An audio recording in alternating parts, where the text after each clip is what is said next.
नमो अरिहंताणं नमो सिद्धाणं नमो आयरीयाणं नमो वज्रायाणं नमो लोय सव्यसाहूनं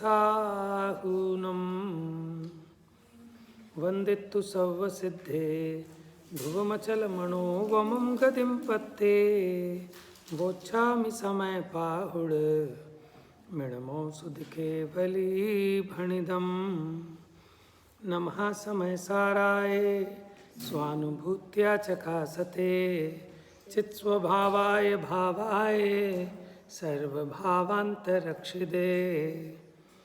निज स्वरूप को परामरस जामे भरो अपार वंदो परमानंदमय समय सार अविकार। अब आप अपना मंगलाचरण अलग से करोगे क्या? करो जल्दी मंगलाचरण। किताब खोलो बेटा फटाफट। इधर हो, साइड में हो जाओ, बैग पीछे रखो। रहने दो, कोई जरूरत नहीं, बैठ जाओगे। देखिए कल हमने 39 गाथा से 43 गाथा तक, थोड़ा और इधर होके बैठ, कॉपी इधर को रख, ग्रंथ बीच में रखो। इधर आ जाओ थोड़ा सा बेटा, इन चीज़ों में टाइम खराब करने के लिए टाइम नहीं है। थोड़ा इधर खिसको फटाफट। किताब कैसे देखोगे? खोलो, आओ बेटा जल्दी आओ। 39 से 43 गाथाओं में अन्य मतों में, अन्य दर्शनों में किस किस प्रकार वो जीव की कल्पना करते हैं कि जीव क्या है। जीव के संबंध में वो अनभिज्ञ हैं क्योंकि उनके यहाँ कोई सर्वज्ञ नहीं है। ठीक है ना? अब सर्वज्ञ ही उस आत्मा का सच्चा स्वरूप बताने में समर्थ हैं। आप ये बताइए, आपको कुंद आचार्य का परिचय और इस ग्रंथ का परिचय मैंने पढ़ाया नहीं था सबसे शुरू में, प्रस्तावना में से थोड़ा थोड़ा?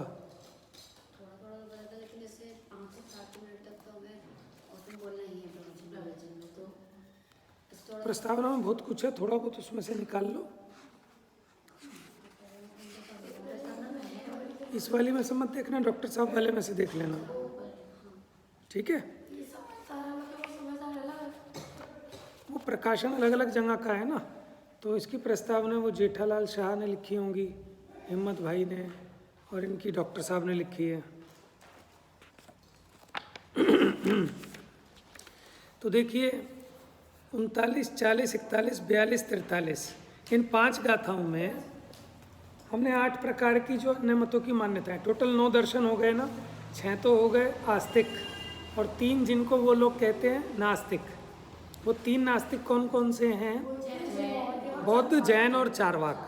क्योंकि जो वेदों में विश्वास नहीं रखते उनको वो कहते हैं नास्तिक, क्योंकि बौद्ध भी वेदों को नहीं मानते। चारवाक तो धर्म वरम किसी चीज़ को मानता ही नहीं है। चारवाक तो स्वच्छंदी है, ना नरक होता ना स्वर्ग होता, जो है सब यहीं है, खाओ पियो मौज करो। बात समझ में आ रही है? और तीसरा है जैन मत। इसको नास्तिक कहते हैं क्योंकि हम भी उनके वेदों में विश्वास नहीं रखते हैं। ठीक है, लेकिन उनके कहने से हम नास्तिक नहीं होते। हम ईश्वर की सत्ता को मानते हैं, लेकिन हम ईश्वर को जगत का कर्ता धर्ता हरता नहीं मानते, इसलिए वो हमको कहते हैं नास्तिक। ठीक है? और जो 6 दर्शन है, सांख्य, योग, मीमांसक, नैयायिक, कौन से?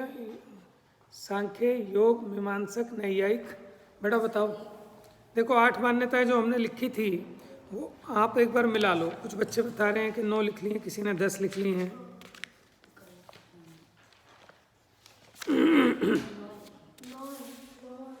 9 कैसे हो गई?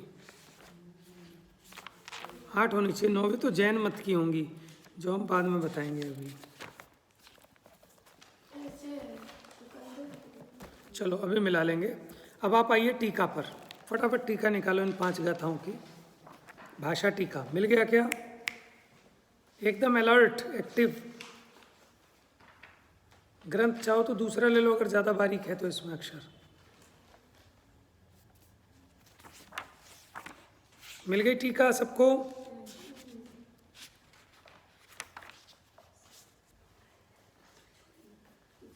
देखिए 8 मान्यताएं आपको बताता हूँ। पहली आपने क्या लिखी है? आत्मा का स्वरूप को नहीं जानता पर को अपना मानता है।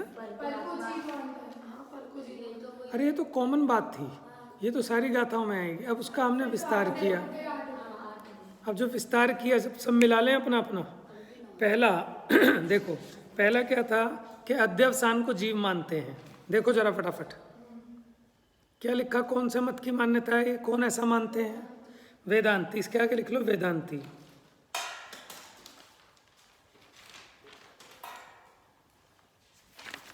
सेकंड बोलो कौन सी है? कर्म ही जीव है ऐसा मानते हैं। किसकी मान्यता है? मीमांसक। बड़ी की मात्रा आएगी माँ पे।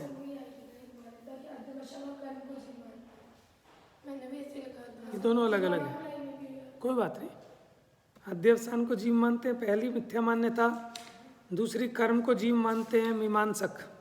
ठीक है, माने उनकी मुख्यता से है। मानने वाले तो अपने में भी हैं, कोई मीमांसक और चार्वाक कोई अलग से नहीं मिलेंगे। हम ही लोगों में जिसकी जैसी बुद्धि है वो उस हिसाब से है। लिख लिया दूसरा मीमांसक। तीसरा क्या लिखा आप लोगों ने?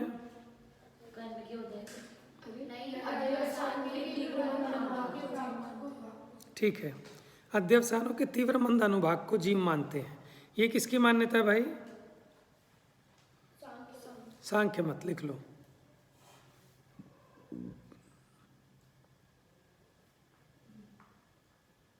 चौथा बताओ। नो कर्म। ठीक है, ये किसकी मान्यता है भाई साहब? जल्दी। वैशेषिक।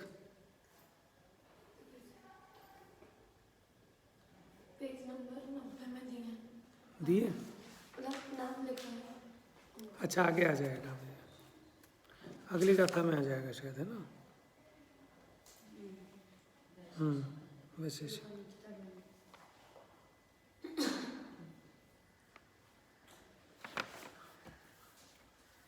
नेक्स्ट क्या है? कर्म के उदय को जीव मानते हैं। सही से लिखवा रहा है।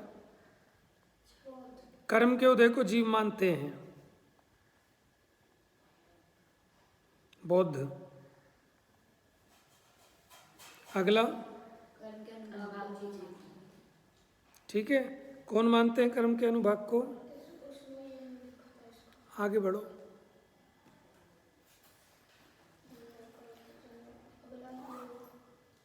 लाओ मुझे दिखाओ जरा फटाफट।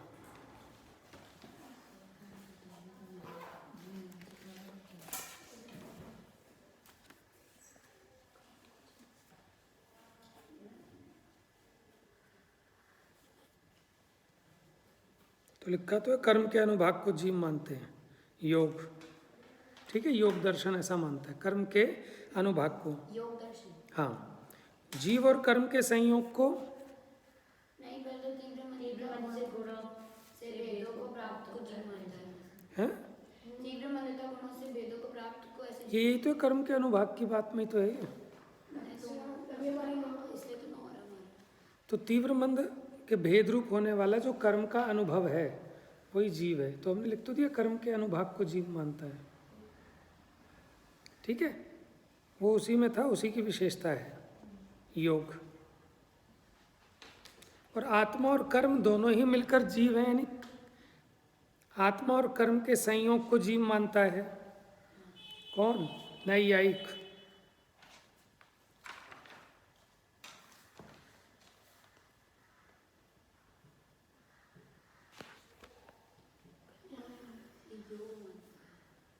और कर्म के संयोग को ही जीव मानता है, लास्ट है, कर्म के संयोग को ही जीव मानता है चार्वाक। ठीक है बेटा, बीच के जो फालतू है वो हटा दो। हो गए आपकी 8 बातें? टीका पढ़ें। थोड़ा जल्दी जल्दी बेटा, आप लोग ना मन लगाओ थोड़ा सा। किताब आपको देखना बहुत ज़रूरी है। ये बाद में कर लेना आप, इसमें कोई खास बात नहीं। उधर देखो, उंगली रखो फटाफट। टीका मिल गई, भाषा टीका। इधर ध्यान देंगे सभी लोग। किताब में, इस जगत में आत्मा का असाधारण लक्षण न जानने के कारण, पहली बात क्या हुई कि जो आत्मा का असाधारण लक्षण है, एक होते हैं साधारण लक्षण। साधारण लक्षण क्या होते हैं?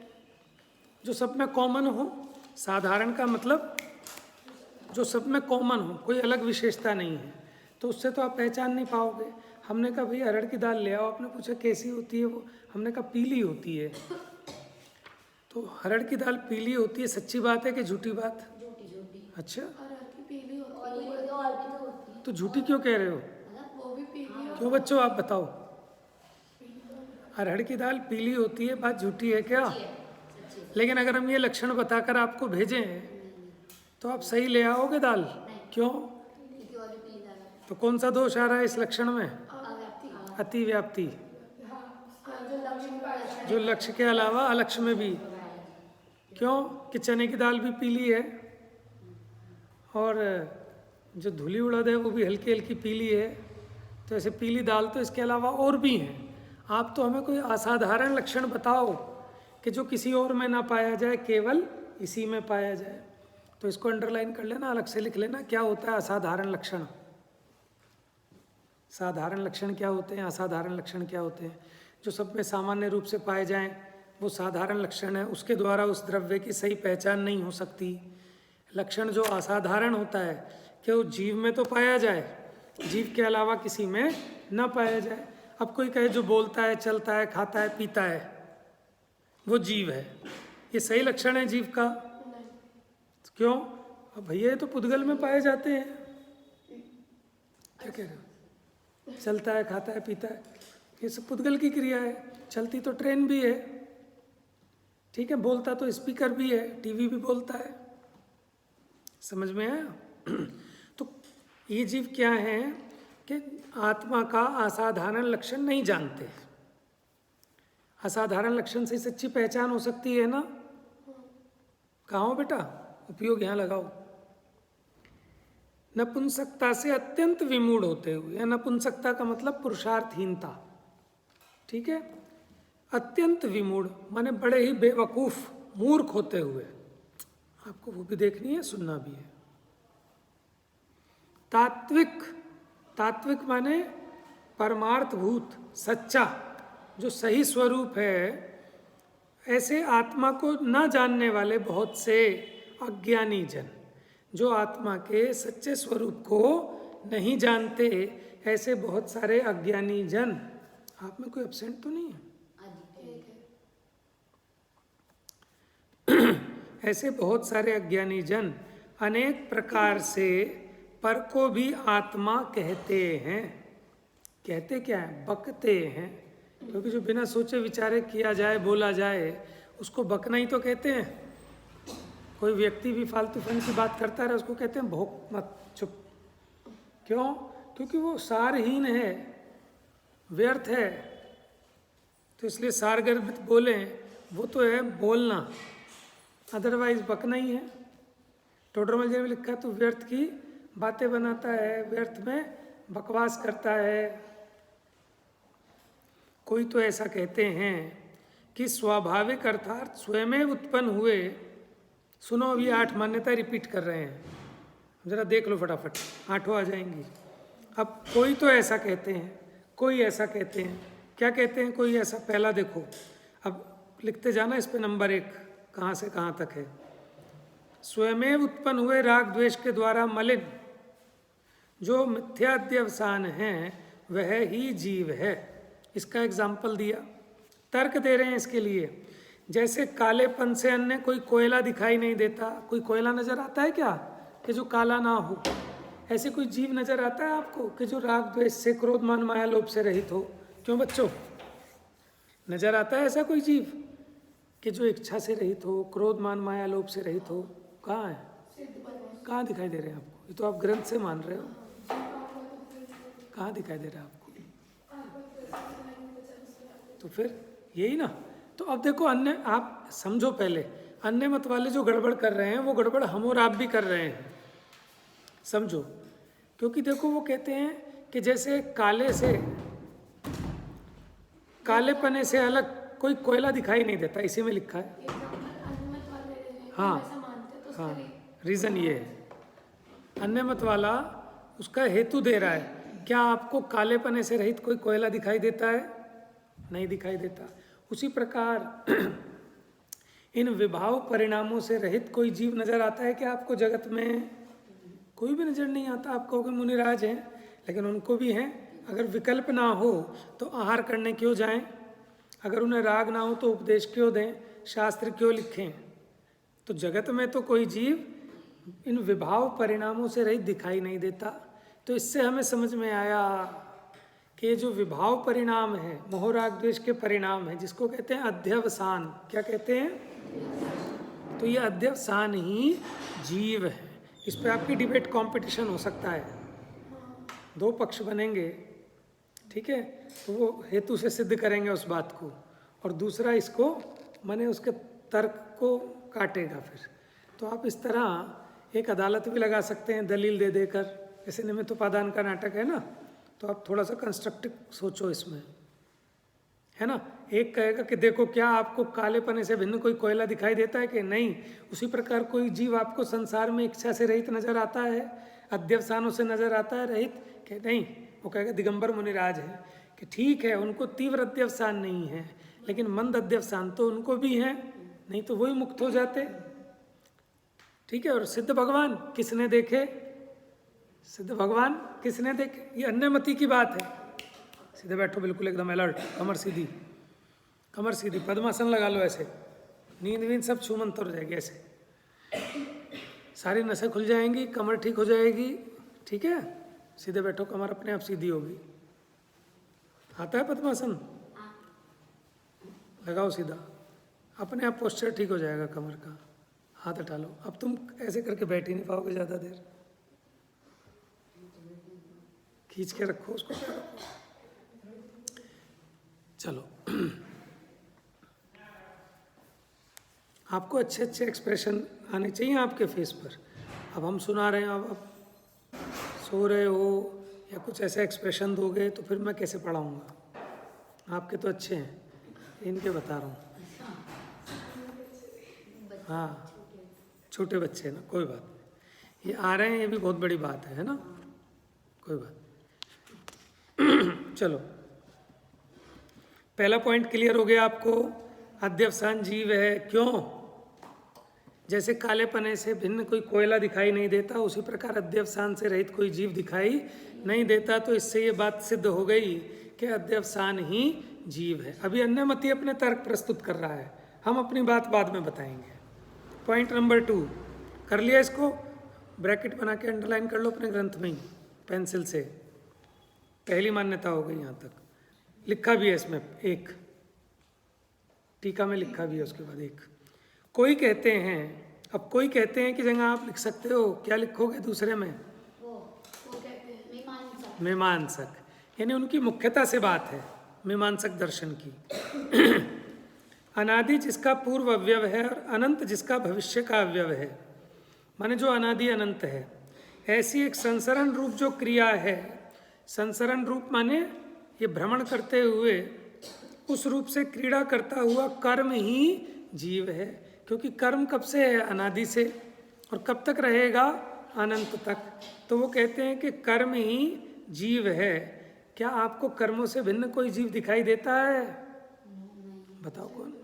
आपको कहाँ दिखाई दे रहे हैं? ये तो आप आगम से मान रहे हो ना अपने, तो वो उस अपने आगम से मान रहा है। भगवान पवित्र आदि सर्वगम में जो लिखा वो है हमारे भगवान पवित्र आदि सर्वगम। ये तो आप कह रहे हो ना, तो हर व्यक्ति अपने अपने कहेगा।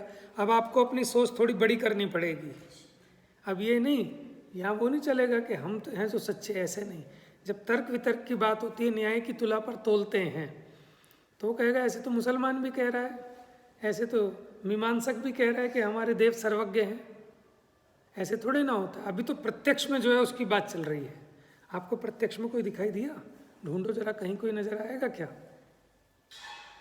समझ में? अभी आप इस पक्ष को छोड़कर निष्पक्ष होकर, इसको कहते हैं न्याय। न्याय में ऐसा नहीं होता मेरा सो साचा, वो होता है साचा सो मेरा। वो एक अलग बात है कि आपका जैन मत न्याय पर भी, न्याय की कसौटी पर भी यही उत्तम उतरेगा, लेकिन वो बाद में। अभी हम उस पक्षाग्रह से नहीं मानेंगे, कुल अपेक्षा थोड़ी मानेंगे कि हमारे अनंत भगवान ही सच्चे हैं, तब आपका मानना सच्चा होगा।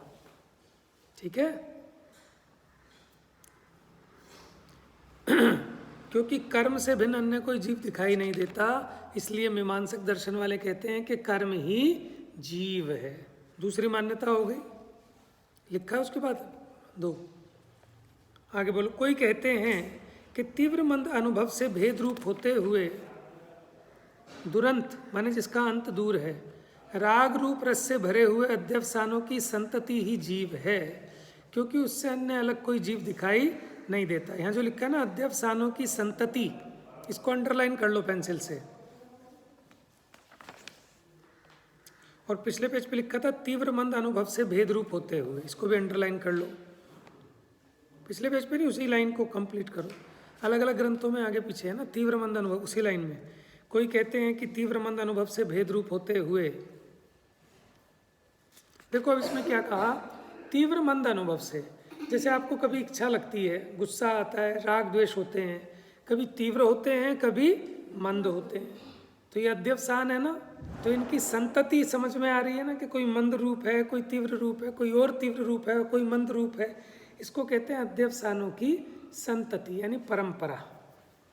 ठीक है, इसी को जीव मान रहे हैं क्योंकि यही अनुभव में आते हैं, इसके अलावा तो और कुछ दिखाई नहीं देता। आप अपने जीव के बारे में भी सोचो तो उसका कहना ठीक लग रहा है अभी, माने ऊपर ऊपर से अगर देखें तो उसकी बात जेन्युइन लग रही है। अब हम विचार करेंगे आगे इसमें। नहीं आ रही बात समझ में? तो आ रही है, जिसका कम दृढ़ श्रद्धा हो तो अच्छा खासा फिसल जाएगा अंदर। तो श्रद्धान इसका मतलब वो सच्चा नहीं है उसका, जो ऐसे फिसल जाएगा इसका मतलब उसका श्रद्धान सच्चा कहाँ है। माने जिस बात का वचन ही से श्रद्धान किया है, वो अन्यथा वचनों के सुनने पर उसका श्रद्धान छूट जाता है। उस श्रद्धान की कोई कीमत ही नहीं है। श्रद्धान तो ऐसा होना चाहिए रेवती रानी की तरह, समझो, निशंकित, निकांक्षित, अमूढ़ दृष्टि था ना, सारे गुण होने चाहिए उसमें। समझ में? इसका मतलब ये हमारा श्रद्धान नहीं है, तो हम कुल अपेक्षा मान रहे हैं। ठीक है, क्योंकि वचनों से ही जिसकी प्रतीति की जाती है, अन्यथा वचनों से उसकी प्रतीति 1 मिनट में छूट जाती है। जब हम कोई उल्टा तर्क देंगे आप कहोगे हाँ ये तो गलत है। तो इसलिए पहले इन सब तर्क वितर्कों से आप वस्तु के स्वरूप का निर्णय कर लो, फिर आपका अचल श्रद्धान होगा। ठीक है, क्या हुआ बेटा? आप चेयर भी यूज कर सकते हो।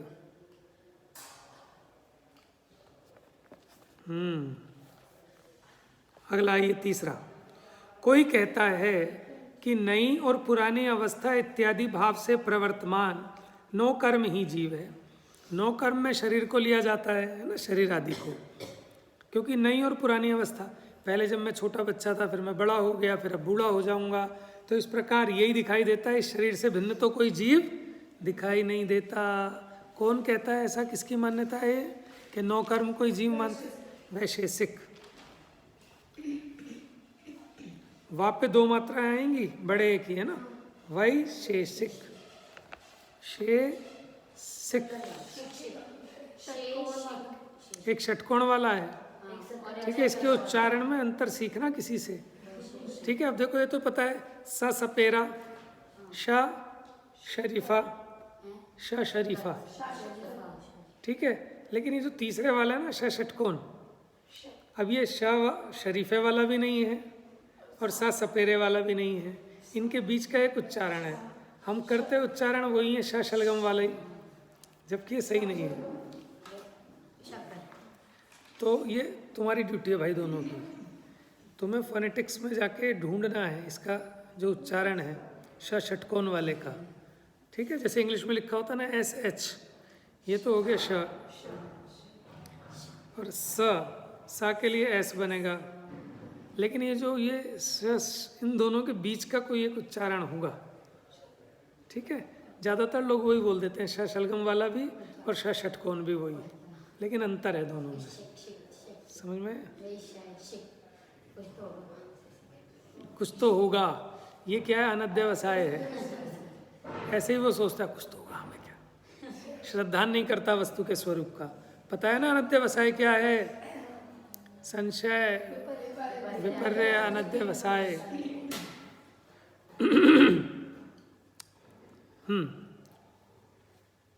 तो 9 कर्म यानी शरीर से अन्य अलग कोई जीव दिखाई नहीं देता। अब आइए 5वां क्या कहता है? समस्त लोक को पुण्य पाप रूप से व्याप्त करता हुआ कर्म का विपाक ही जीव है। विपाक माने फल भी होता है और विपाक का मतलब उदय भी। ठीक है, विपाक का मतलब कर्म का उदय। तो कर्म का उदय ही जीव है, क्योंकि शुभाशुभ भाव से अन्य अलग कोई जीव दिखाई नहीं देता। अंडरलाइन कर लेना इसको। तर्क दे रहे हैं उसका हेतु, क्यों कि कर्म का उदय ही जीव है। अब कर्म का विपाक जहां लिखा है ना, इसको अंडरलाइन करो। कर्म का विपाक ही जीव है। मिल गया? अंडरलाइन करो उसको। कर्म का विपाक ही जीव है। आगे लिखो शुभाशुभ भाव से अन्य अलग कोई जीव दिखाई नहीं देता। यहां पर अब एक बात समझ लेना, ये जो कर्म का विपाक है सुनना बेटा ध्यान से जरा, ये जीव है कि अजीव है आप बताओ? विपाक, कर्म का उदय। ज्ञानम तू ही बता सकता है सही जवाब। कर्म का उदय जीव है कि पुद्गल है? ज्ञायक स्वस्ति, क्यों? हेतु बताओ कोई। अरे कर्म की जो भी अवस्था है वो कर्म ही तो होगी। कर्म की कोई भी अवस्था हो वो कर्म होगी। चूंकि कर्म पुद्गल है इसलिए कर्म का विपाक भी पुद्गल है। बात समझ में आ रही है? तो इसका मतलब कर्म का विपाक क्या है? पुद्गल है। ये जीव कह रहे हैं, ये अन्यमति वाले जीव कह रहे हैं। अब आगे क्या कह रहे हैं? क्योंकि शुभाशुभ भाव से अलग कोई जीव दिखाई। अब देखो शुभाशुभ भाव के बारे में भी सोच लो आप थोड़ा सा। ये शुभाशुभ भाव, इसका मतलब कर्म का विपाक है। कॉपी में लिख लो, कहीं पर लिख लो फटाफट जल्दी से, कहते ही तुरंत।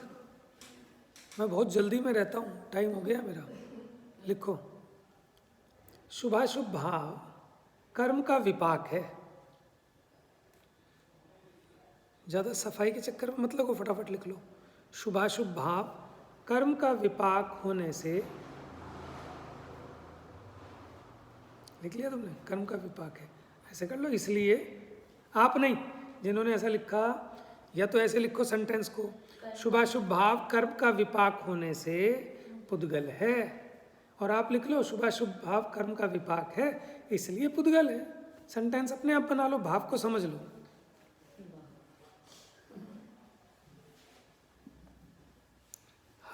इसको स्पेशली अंडरलाइन कर लेना रेड कलर से, आगे परेशान करेगी आपको ये चीज़ अधिकार में।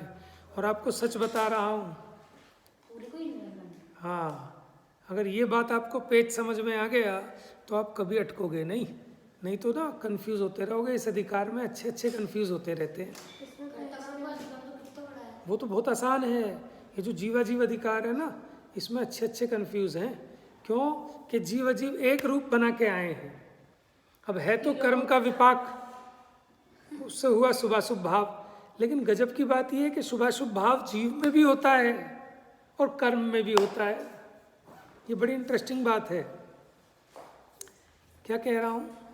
जो शुभाशुभ भाव है वो कर्म में भी होता है और जीव में भी होता है। लेकिन अज्ञानी उनको भिन्न भिन्न नहीं पहचानता और एक मानता है। तो हर कोई यही मानता है कि शुभाशुभ भाव वो मेरा भाव है। अंतर है। देखो, जीव का जो शुभाशुभ भाव है वो जीवगत है, जीव का है। और कर्म का जो शुभाशुभ भाव है वो पुद्गल है, कर्म का है। अब आपको पहचान करनी पड़ेगी कहाँ हम पुद्गल के भाव की बात कर रहे हैं, कहाँ जीव के भाव की। अभी कंप्लीट करो इस सेंटेंस को। जैसे सुनो, जैसे पुण्य कर्म है, पुद्गल है ना। पुण्य कर्म का जो विपाक आया यानी उदय आया, उसको क्या कहेंगे? उसका अनुभाग, उसी को उसका भाव कहेंगे। जो कर्म प्रकृति है, जैसे क्रोध प्रकृति है। सुनना बेटा एक मिनट ध्यान से। ये पेज अगर आपको समझ में आ गया ना, ये तो गवर्नमेंट था कर्मकांड में। हाँ, 6 नंबर की गाथा है। कर्मों के शुभाशुभ भाव है, अनुभाग को। वेरी गुड, बहुत बढ़िया आपने पकड़ा। जो कर्म की शक्ति है उसको अनुभाग कहा। वहाँ 6 नंबर की गाथा है, गोमट सार कर्मकांड की। पढ़ा है आपने गोमट सार कर्मकांड? तो आपको कैसे पता? कौन पढ़ाएगा? बड़ी मुश्किल चीज़ है वो तो कर्मकांड। लग नहीं रहा? अच्छा, थोड़ा ही पढ़ाना होगा आपको तो। नहीं पता कितना पढ़ाना, ये नहीं पता कितना पढ़ाना है, पढ़ाना आपको तब। चलो अच्छी बात है, हमें भी सीखने को मिलेगा, हमें मिलेगी तो क्लास। 6 नंबर की गाथा है गोमटसार कर्मकांड की, कल लाके बता दूंगा आपको। तो उसमें देखो 4 चीज़ें होती है, द्रव्य, क्षेत्र, काल, भाव, किसी भी चीज़ में। तो ऐसे कर्म में भी 4 चीज़ें हैं, द्रव्य, क्षेत्र, काल, भाव। ठीक है, जैसे जो प्रकृति है वो द्रव्य हो गया, क्षेत्र क्या हो गया उसका, प्रदेश बंध, प्रकृति बंध, प्रदेश बंध, स्थिति हो गया काल, और अनुभाग जो हो गया वो क्या हो गया, भाव, भाव पक्ष हो गया। तो कर्म का भी अपना भाव होता है ना, एक उसका जो फल है, उसका जो अनुभाग है। तो जो क्रोध प्रकृति है पुद्गल की, उसका जो विपाक होगा उसका नाम होगा क्रोध भाव। क्या होगा, ये कहीं आप छोटा सा नोट कर लो। क्रोध प्रकृति का विपाक क्रोध भाव। और उसी समय जीव में भी, समझ में है, जीव भी अपने परिणामों में क्रोध भाव रूप परिणमित होता है। तो ये दो हैं अलग अलग, एक क्रोध भाव जीव का है, एक क्रोध भाव क्रोध प्रकृति का विपाक है। लेकिन इन दोनों में भेद नहीं जानता पुद्गल। ये वाला पुद्गल है, जो क्रोध प्रकृति का विपाक है वो पुद्गल है, और जीव का जो भाव है वो चेतन है। लेकिन इन दोनों को भिन्न भिन्न नहीं जानता, मिलाकर एक मानता है। ठीक है। और सच बताऊं, जो कर्म का विपाक है वो आपके ज्ञान का विषय नहीं है। आपको तो जो अपने भीतर में क्रोध होता है तब आप उसका अनुमान लगा पाते हैं कि क्रोध प्रकृति का विपाक है। तो इसका मतलब आप ये समझ लेना, अब आपको यही पहचान करनी है कि कौन भाव जीव का है और कौन भाव अजीव का है, पुद्गल का है। यही तो इस अधिकार का मेन उद्देश्य है। चलो बेटा आगे देखो।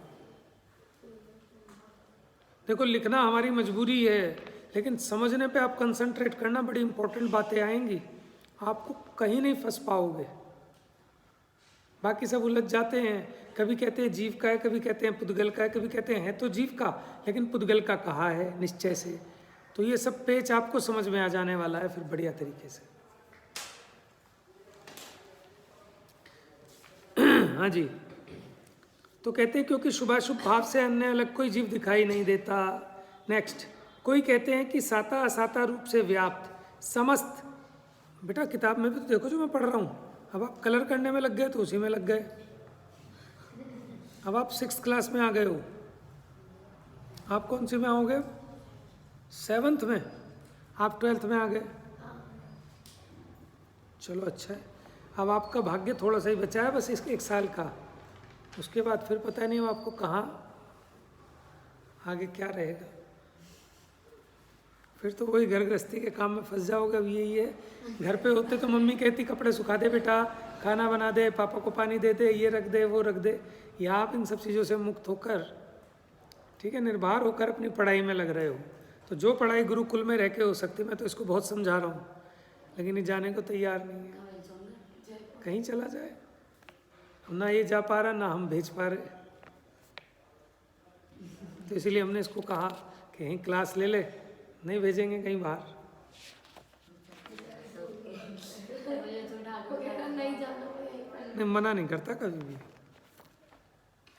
चलो आगे देखिए, समझना जरा किताब में देखकर। साता असाता रूप से व्याप्त समस्त तीव्र मंदत्व गुणों से भेद रूप होने वाला कर्म का अनुभव ही जीव है। ये पीछे तो नहीं आया ना कर्म का अनुभव, क्योंकि सुख दुख से अन्य अलग कोई दिखाई नहीं देता।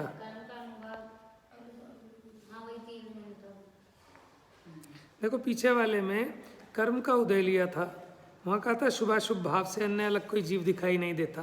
थोड़ा सा डिफरेंस है इसमें। नेक्स्ट वाले में क्या आया कि हम जो कर्म के उदय का अनुभव करते हैं, हम जो अनुभव करते हैं, यानी सुख दुख रूप साता असाता कर्म के तीव्र और मंद उदय से जीव तीव्र मंदत्व गुणों से भेद रूप होने वाला कर्म का अनुभव ही जीव है। देखो है वो कर्म का जो अनुभव हमें आया, और हम किसका मानते हैं? अपना। अब एक बात बताना, समझना जरा। जैसे आपने मिर्ची खाई तो तिखास जानने में आई, ठीक है। अब तिखास किसकी है? मिर्ची की है। लेकिन इसको मिर्ची की ना लगकर क्या लगता है कि मैं तीखा हो गया। अरे तुमने तो जाना है मिर्ची की तिखास मिर्ची को छोड़कर आप में आ सकती है क्या? पुद्गल का है ना, चेतन में तो नहीं आ सकती। खट्टा मीठा कड़वा कषायला चरपरा, ये किसके गुण हैं? पुद्गल के, ठीक है। तो वो खटास, वो मिठास, वो चरपराहट क्या मेरे में आ सकती है? तो पुद्गल है ना। कहीं पे लिख लो ब्रैकेट में, कॉपी में ही लिख लो मिर्ची, आपको याद रहेगा। मिर्ची की तिखास मिर्ची को छोड़कर मेरे में नहीं आती। मिर्ची की तिखास पुद्गल है, लिखो।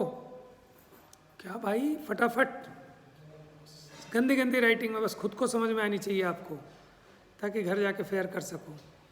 मिर्ची की तिखास मिर्ची को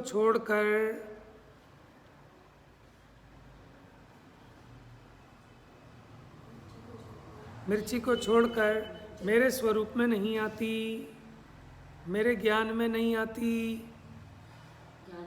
हाँ, कैसे आती है समझ लेना, बस जानने में आती है। लेकिन वो तिखास उस मिर्ची को छोड़कर मेरे ज्ञान में आ जाए, ऐसा संभव नहीं है।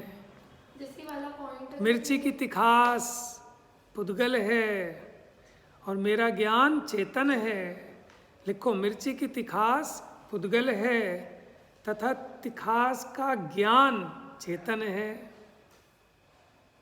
मिर्ची की तिखास पुद्गल है और उस तिखास का ज्ञान चेतन है। अंतर समझ में आ रहा है? तिखास का ज्ञान होता है, वो तिखास मेरे में प्रवेश। लेकिन अज्ञानी को ये थोड़ी लगता है कि मैं जानता हूँ। रसगुल्ला खाता है तो कहता है मज़ा आ गया, टेस्टी है, बहुत बढ़िया। लगता है आपको कि मेरे में प्रवेश नहीं किया इस रसगुल्ले ने। बात समझ में आ रही है? इसको भी हाईलाइट कर लेना है, कुछ ऐसे रहस्य हैं। आगे था कर्म के विपाक का शुभ शुभ, और ये पीछे था जीव का शुभ शुभ। वहाँ देखना, नहीं है, ये भी पुद्गल का, इसीलिए मैंने मिर्ची का तिखास कहा। सुनो क्या अंतर है दोनों में।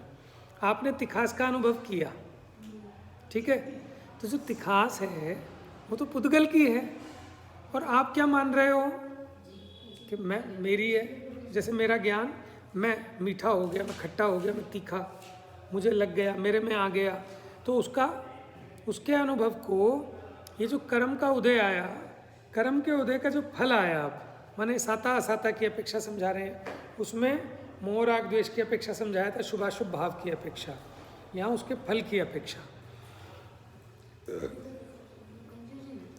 देखो यहाँ क्या लिखा? साता असाता रूप से व्याप्त। साता प्रकृति है ना कर्म की, असाता प्रकृति है। देखो दो बात है, साता के उदय में शुभ भाव होता है, असाता के उदय में अशुभ भाव होता है, ऐसा है क्या? हाँ, क्या होता है साता के उदय में? कर्म का शुभ शुभ भाव है कि शुभ हो रहा शुभ हो रहा। मेरा प्रश्न नहीं समझे आप। शुभ भाव, ठीक है, अशुभ भाव, क्या ये साता असाता के उदय से होते हैं? किससे होते हैं? कौन सा कर्म निमित्त है इसमें? जो आपको शुभाशुभ भाव होते हैं, कौन से कर्म के उदय में होते हैं? आपको ये नहीं पता? हाँ, मोहिनी है, और मोहिनी में भी चारित्र मोहिनी है। जो मिथ्यात्व भाव होता है वो दर्शन मोह के निमित्त से, और जो शुभाशुभ भाव हैं यानी राग द्वेष रूप, वो चारित्र मोहनीय के उदय से। इतना तो आपको पता होना चाहिए। प्रश्न समझ नहीं आ रहा। हम बहुत बड़े विद्वान बन जाओगे, ये सब रहस्य आपके दिमाग में घूमेंगे तो। हाँ, ज़्यादा ऊंचे लेवल की बात हो रही है मुझे लग रहा है, मुझे इतना नहीं आपको समझाना चाहिए। हाँ, जितना कंफ्यूज होंगे ना उतना आप पढ़ोगे, समझोगे, विचारोगे, तब ये पेज खुलेंगे। देखो वक्ता किसी को कहते हैं कि जो सभा में कोई श्रोता प्रश्न करे उसके पहले ही उसने वो सभी प्रश्नों पे विचार होना चाहिए उसका, उसको पहले से ही पता हो भी ये क्या पूछेगा। आप लोग जैसे पूछते हैं ना मेरे से कि मुझे पता होता है कि क्या कहाँ आपको कन्फ्यूज़न आएगा, तो अगर आप उस बात को पूरा सुनेंगे तो समाधान हो जाएगा। टोडरमल जी की भी यही शैली है, जब वो कोई बात कहते हैं तो उसको प्रश्न उठता है, तो उसको प्रश्न उठे उससे पहले वो अगला प्रश्न वही आ जाता है कि यहाँ अगर ऐसा कहोगे तो फिर ऐसा कैसे संभव है। तो आप भी ऐसे वक्ता बनो कि सभा में क्या प्रश्न उठेगा इसके बाद उसका निराकरण आप स्वयं भी प्रश्न उठाकर अपने आप कर दें। समझ में? मैं समझ रहा हूँ आपको कन्फ्यूज़न क्यों हो रहा है, वो कन्फ्यूज़न अभी क्लियर हो जाएगा। सुनो पहले मेरी बात। आपको अंतर समझ में आ रहा है कि शुभाशुभ भाव में मोहनीय कर्म का उदय निमित्त है, ठीक है? तो वो बात हो गई थी ऊपर पहले बोल में। इससे देखो, कर्म का विपाक ही जीव है, क्योंकि शुभाशुभ भाव से अन्य या मोहनीय की मुख्यता से बात थी, क्योंकि शुभाशुभ भाव मोहनीय कर्म के उदय जनित हैं। अब नीचे बात ले रहे हैं, ये जो सुख और दुख रूप अनुभव करता है वो होता है साता और असाता के उदय में। साता का उदय हो तो सुख रूप अनुभव करता है, असाता का उदय हो तो दुख रूप अनुभव करता है। अब पूछो अपना प्रश्न। जो आगे तो आपने शुभाशुभ की बात करी थी, अब यहाँ पे जो जीव सुख दुख का अनुभव कर रही तो खुद की तो उससे ये तो मैं समझाऊंगा ना, अभी यही तो मैं समझा रहा हूँ पॉइंट। अभी मैंने मिर्ची की तिखास का उदाहरण दिया, आपने तिखास का अनुभव किया, और कैसा अनुभव किया कि ये तिखास मैं हूँ, तो ये गलत हो गया। लेकिन तिखास का जो ज्ञान है वो मैं हूँ। क्यों? क्योंकि मैं तो जानन मात्र हूँ। अंतर समझ में आ रहा है दोनों में? तिखास मैं हूँ कि तिखास का ज्ञान जो हुआ, मैं तो तिखास को जानने रूप परिणमित होता हूँ, तिखास रूप परिणमित नहीं होता। अंतर समझ में आ रहा है दोनों में, कौन जीव है और कौन पुद्गल है? अब देखो इसको, साता असाता रूप से व्याप्त समस्त तीव्र मंदत्व गुणों से भेद रूप होने वाला कर्म का अनुभव ही जीव है। देखो, जब साता कर्म का उदय आया, साता कर्म के उदय में उसका ये जीव को जो उसका विपाक आता है साता प्रकृति का, जिसको साता प्रकृति के उदय को हम कहते हैं सुख और असाता प्रकृति के उदय को कहते हैं दुख। तो वो है तो कर्म के उदय का विपाक, लेकिन उसको जानने रूप परिणमित हुआ तो क्या मानता है कि मिठास रूप हुआ मैं, तो ऐसे सोचता मैं सुख रूप हुआ, मैं दुख रूप हुआ, कर्म के विपाक को। तो कर्म के विपाक को जीव मानोगे तो गलती है। हाँ, वो जीव का जो मान्यता रूप परिणाम है कि मैं सुख रूप हुआ, ये मान्यता ही जीव की है। ऐसा श्रद्धान, ज्ञान, आचरण, ये परिणाम जीव का है। तो एक बारीक आपको अंतर है कि कौन जीव का परिणाम है और कौन पुद्गल का परिणाम। ये अगर आपने पहचान लिया तो जीवा जीवाधिकार समझ लिया आपने, दो अलग अलग है। लेकिन देखो, एक स्वांग बना के आए हैं दोनों, एक जीव का भाव है, एक पुद्गल का भाव है। आ रही है बात कुछ समझ में? कॉम्प्लिकेटेड है, तुम्हें क्या समझ में आएगी? हम ही नहीं समझा पा रहे इसको अच्छे से। जितनी समझाई उतनी आगे, वेरी गुड। मोटा मोटा इतना समझना कि दो चीज़ें न्यारी न्यारी हैं, गड़बड़ नहीं करना, उन दोनों को भिन्न भिन्न पहचानना। कहीं पर शास्त्र में जो लिखा शुभ भाव जड़ हैं, तो वहाँ कहीं पर तो जो पुद्गल के हैं उनको ही जड़ लिखा, और कहीं पर ऐसा भी है कि जो जीव के हैं उनको भी जड़ लिखा। उनको जड़ इसलिए लिखा क्योंकि वो विभाव परिणाम है जीव के, स्वभाव भाव, तो अपेक्षाएं समझनी पड़ेंगी। हम चलो भैया, टाइम हो गया। कोई कहते हैं कि श्रीखंड की भांति, जैसे श्रीखंड होती है ना, खट्टा दही है, उसमें मीठा मिला दिया शक्कर, तो खट्टा मीठा मिलाकर एक हो गया। ऐसे उभय रूप दोनों मिलकर, कौन कौन दोनों? आत्मा और कर्म दोनों मिलकर जीव है। अगला देखो, अर्थ क्रिया में समर्थ ऐसा जो कर्म का संयोग वह जीव है। क्योंकि देखो, सारे काम कर्म के उदय से होते हैं, कर्म के कारण होते हैं। अर्थ क्रिया माने प्रयोजनभूत क्रिया करने में समर्थ तो कर्म ही है, कर्म ही विधाता है। तो इसका मतलब कर्म का संयोग है, वही जीव है। हेतु क्या दे रहे हैं? जैसे खाट होती है ना, या पलंग होता है, तो 8 लकड़ियाँ हैं उसमें, 4 तो ऐसे, देखो बेटा, 4 ऐसे, 4 ऐसे खड़ी, 4 पड़ी, 4 खड़ी, 4 पाए होते हैं ना। तो इन 8 लकड़ियों से अलग कोई खाट है क्या? कोई पलंग है क्या इन 8 लकड़ियों से अलग? आप कहोगे बीच का तो बताया ही नहीं आपने। खाट देखिए, खाट वो तो समझ आ गया, काट तो अब बता रहा हूँ ना, ये होती है ना, 4 ऐसे, 4 घड़ी। 4 खड़े। तो 8 लकड़ियों के संयोग से अलग कोई खाट है क्या? उसी प्रकार ये 8 कर्मों के संयोग से रहित कोई जीव दिखाई नहीं देता, पर ये तर्क अकल वाले है ना? तो ऐसे ही थोड़ी उनका दर्शन खड़ा है। आप ये समझ लेना, जितने भी अन्य मत खड़े हुए हैं सब बुद्धिजीवी हैं, क्योंकि बेवकूफ़ आदमी का मत नहीं बना सकता, चला सकता। कितने ब्रिलियंट और इंटेलिजेंट होंगे कि उनके इतने फॉलोअर्स खड़े हो गए, इतने मत चल गए, नहीं तो चल कैसे सकते थे? समझ में आया? इसलिए आप उनकी बात को ऐसे मत उड़ाओ, गहराई में जाओगे तब आपकी बुद्धि के पेच खुलेंगे, तब आपको जैन धर्म की महिमा आएगी। जैन धर्म गजब है। एक ग्रंथ का नाम लिख लो, धर्म परीक्षा, जरूर पढ़ लेना जब भी समय मिले छुट्टी वुट्टी में।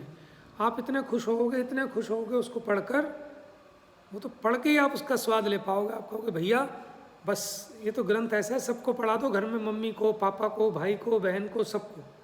सारी मिथ्या मान्यता है, सारा मिथ्यात्व दूर हो जाएगा सबका। और इतने रोचक ढंग से ऐसे मिथ्यात्व को मिटाया है अमित गति आचार्य ने। एक प्रति तो है ऊपर मंदिर में, मैंने लाके यहाँ रखी हैं 2 प्रतियाँ। कई लोगों की डिमांड थी, मैंने जब बताया ना तो दे किसी को भी नहीं पाया। प्रति कॉपी कृति होती जो किसी ने की है। चलो भाई इसको पूरा करना है।